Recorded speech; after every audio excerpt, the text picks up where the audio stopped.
La concierge, avec ses femmes obséquieuses, commençait à m'importuner et ses questions éternelles et ce long récit des aventures des prisons me devenaient insupportables.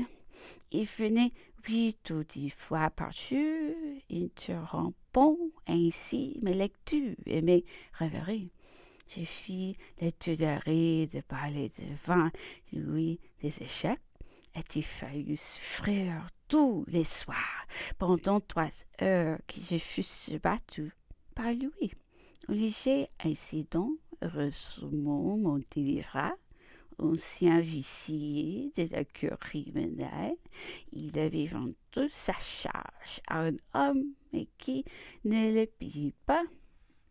Et comme il avait entendu dire que je connaissais beaucoup Monsieur Pasquier, à la garde des Sceaux, il me pria d'écrire un mot à Madame Lavalette, puis citer en sa faveur de rentrer dans sa charge.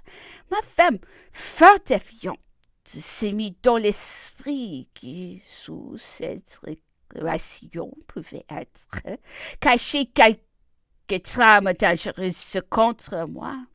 Elle envoya ma lettre au ministre de la police des Cases.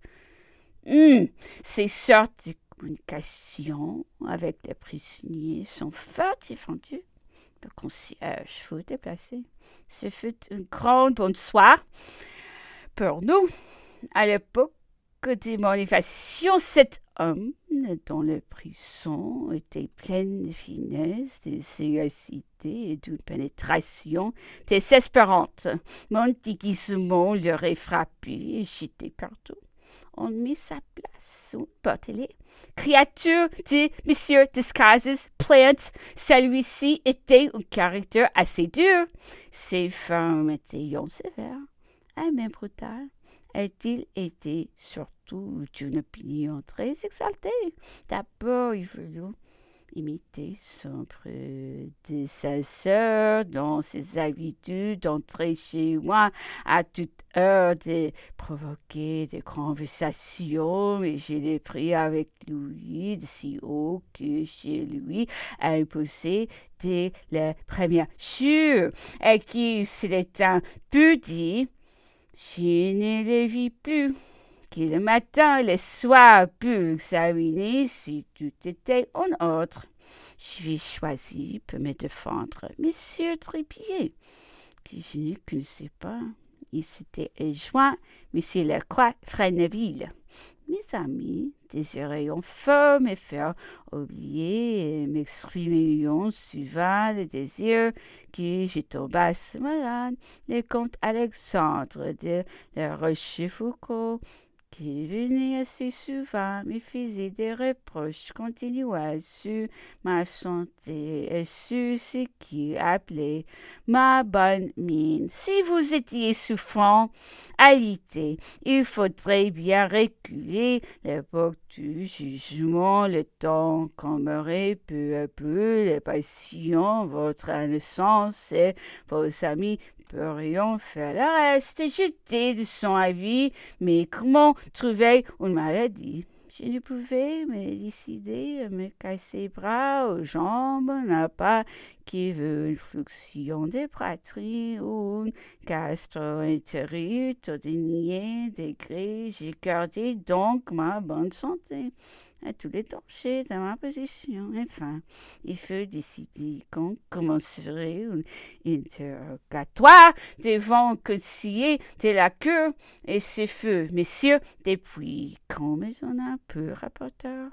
J'avais souvent dîné avec lui.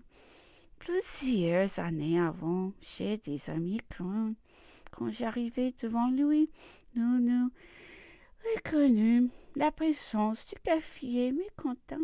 Ces magistrats me parurent émus d'une généreuse confession, mais la marche de l'interrogatoire lui fit bientôt connaître qu'il n'avait pas besoin de ménagement avec moi. J'allais au-devant des explications. Je l'ai provoqué de toute manière. À la première interrogatoire, dura 5 heures, mais bien malgré lui, car il me supposait fatigué et voulait s'arrêter. Mais je me sentais si complètement innocent. J'ai trouvé si important de détruire les préventions et toute cette échafaudage d'imputation mensongère dont l'acte d'accusation était chargé, qui j'aurais continué 10 heures encore s'il eût voulu. Le lendemain, nouvelle séance, elle dura encore 4 heures.